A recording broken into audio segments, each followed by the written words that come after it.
those Kenyans who went to Tanzania, those Kenyans who went to Uganda, and any Kenyan who will be going to any other country, let him know very well the law applicable. First, the constitution applicable is the constitution of those countries. The Bill of Rights that we have in this country does not apply, and it's not binding to countries like Tanzania or Uganda.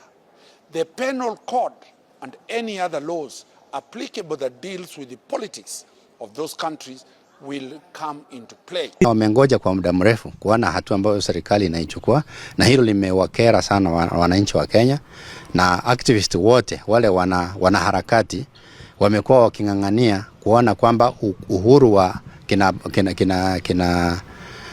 kina Oyo, uhuru wao umepatikana, lakini ni uhuru ambao umechukua muda mrefu sana kwa sababu ya hatua ambayo ilikuwa ya kujikokota.